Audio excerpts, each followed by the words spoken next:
প্রিয় দর্শক, আজকে আমরা একটা পরিদর্শনে বেরিয়েছি। আজকে আমরা একটা পুকুর দেখতে যাচ্ছি। সেই পুকুরে অনেক বড় একটা পুকুর। এই পুকুরটা হলো আপনার মাছ ছাড়ার জন্য আমরা মানে প্ল্যান করছি, এবং এই পুকুরে দেখি কি মাছ ছাড়া যায় বা পুকুরটা লিজ নেওয়া যায় কিনা আপনাদেরকে দেখাবো। আমরা চলে আসছি একটা গ্রামে, বাংলাদেশের একটা সুন্দর একটা গ্রামে। এই গ্রামটি ফরিদপুর জেলার মধ্যে অবস্থিত। মমিনখার হাটের উত্তর চর ডিগ্রিতে আমরা চলে এসেছি। প্রিয় দর্শক, আমরা সেই পুকুরের দিকে এগিয়ে যাচ্ছি। আমাদের সাথে থাকুন, আমরা আপনাদেরও পুকুরটা দেখাবো, আমরা নিজেরাও দেখব। আমাদের সাথেই থাকুন, আমরা যাচ্ছি সেই পুকুরের দিকে।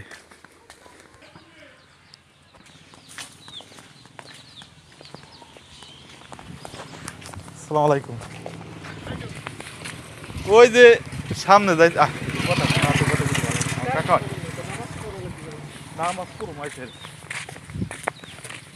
না, বসুন না কাকাও থাকা। এটা কথা জিজ্ঞেস করুন, এই সামনে যে পুষ্করিণী কাকু মন্ডলগিরি, কোন মন্ডল? ওই যে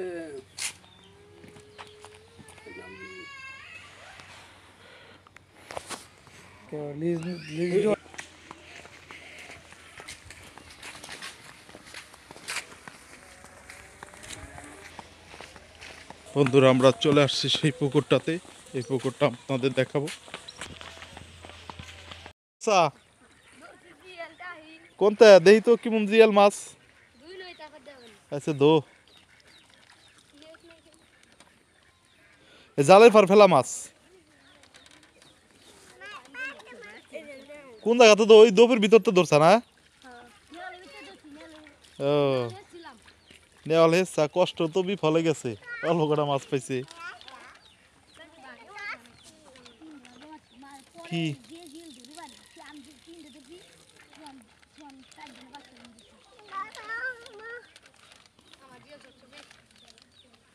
ডালেক দি তুই এক কোনায় ডাল, তুই এই নেটের উপর ডাল, ওই তুই এই নেটের উপর ডাল। হ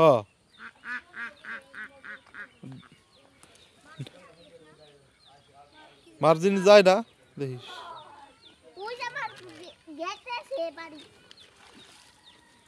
এনে সবাই গোসল করে না এই পাইন দে।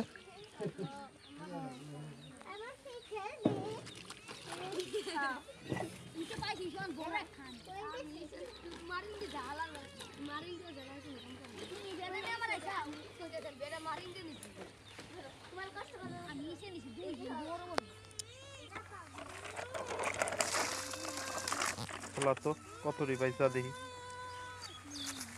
ও সেই মাছ, সেই মাছ পাইছো, অনেক সুন্দর মাছ। জিয়াল তোর দিকো তোর দিলে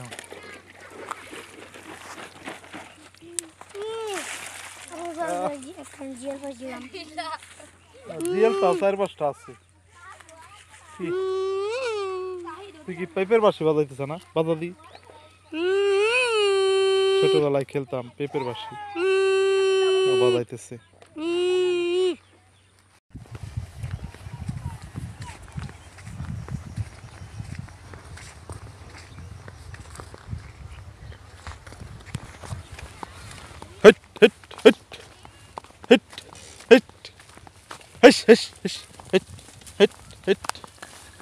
কাকের বসেছি পিস খাই দিতে শেষ করে। গাছ আনলি কোনতে? কিরা আনছো তুই? গাড়ি থুয়ে দে, গাড়ি এনে থুয়ে গেছিলি? ভালো হয়েছে রে, এটা মোটর সাইকেল করে ঘাস আনার সুবিধা। কি দেখি আমরা নৌকাটা দেখি, এই যে শুকনার ভিতরে পড়ে রয়েছে। এই জায়গাতে বর্ষাকালে প্রচুর পানি হয়। এখন এই বর্ষার পানি না থাকাতে নৌকাগুলা মানে ডাঙ্গায় পড়ে আছে। এখান থেকে নদী ওই যে ওইদিকে দেখা যায়, ওইখানকার নদীটা ওই রকম শুকায় গেছে। পদ্মা নদীটা এই যে আমরা যতটুকু আসছি তার এতটুকু যাইতে হবে, অর্থাৎ আমাদের যদি আরো 1 ঘন্টা হাঁটি তাহলে পদ্মা নদী পাওয়া যাবে। একদম পদ্মা নদীর মূলধারা পাওয়া যাবে। কিরে তোদের ছাগল কয়টা?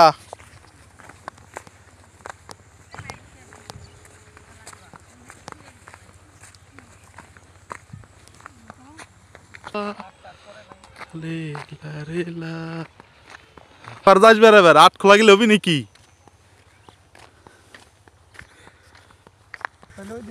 প্রিয় দর্শক, হাঁটতে হাঁটতে বহু দূর চলে এসেছি।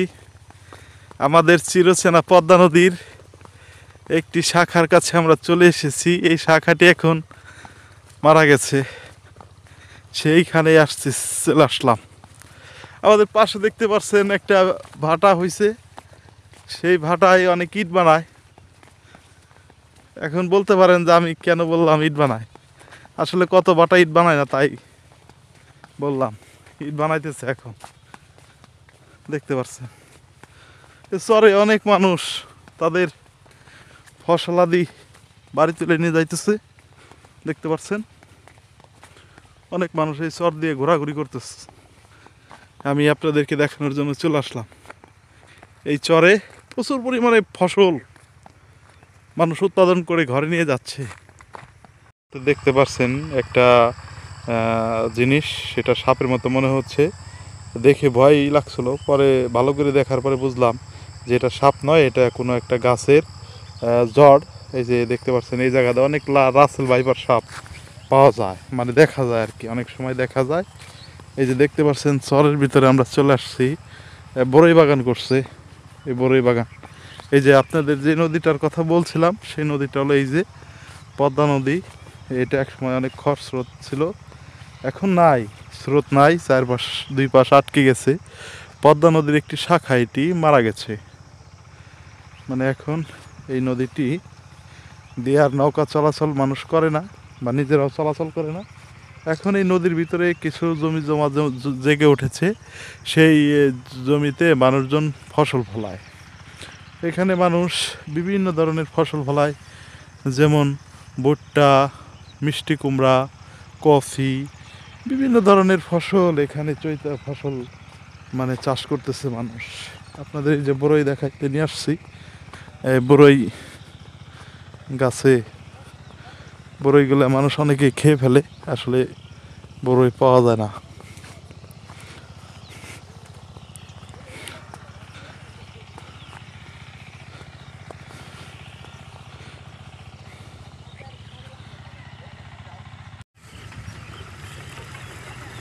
এটা কি পানিতে নাম চললে কি ভাই?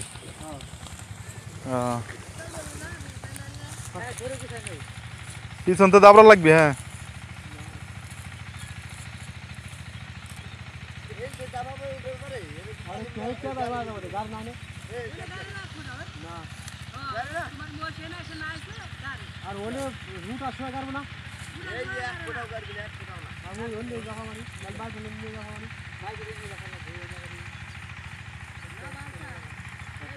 বাইরে কিটা কি ছোটবেলাতে বলছেন না জব করার উদ্দেশ্যে আনছেন? হ্যাঁ, ও এটা দরবারের না? ও, দেখতে পারছেন চরের ভিতরে কদু ধরছে, একটা গাছ লাগাই এনেছিল পাশে, সেখানে কদু ধরছে, অনেক সুন্দর কদু। দেখেন পাশে নদী।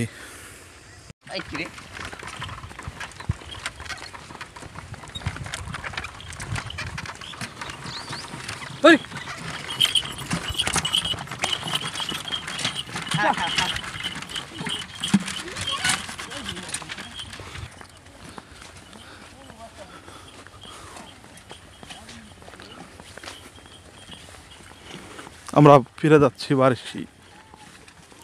আমরা বাড়িতে ফিরে যাচ্ছি।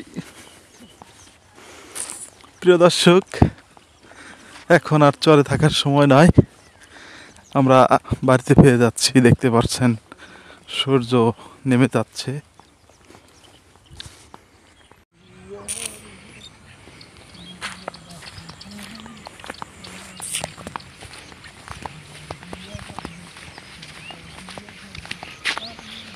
হ্যাঁ, বছরে বছরে যুগ যুগ ধরে এই খাড়িটা রয়ে গেল।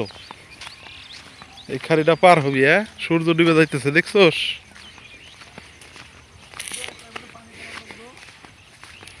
হ্যাঁ,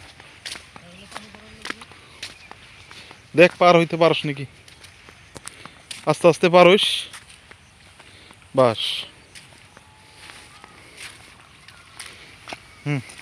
সুন্দর হইস, কাদা কুদে জড়াইলো না। জটিল একটা জায়গা দেখতে পাচ্ছেন প্রিয় দর্শক। এই জায়গাটা পার হলাম, এই যে নৌকা চিরাচেনা বাংলার ঐতিহ্যবাহী নৌকা। শেষ আজকের ঘোরা ফেরা শেষ। আমরা পুরো চর আপনাদেরকে দেখালাম, এই চরে কি কি ফসল কি কি কাজ মানুষেরা করে সেগুলো দেখালাম। দেখতে পাচ্ছেন বালি ব্যবসায়ীরা চর থেকে ডিজারের মাধ্যমে পাইপের ভিতর দিয়ে বালি নিয়ে যায়, এই যে দেখছেন। যাই হোক, এই বলেই শেষ করলাম আজকের চর ঘোরার অনুষ্ঠান। ভালো থাকবেন।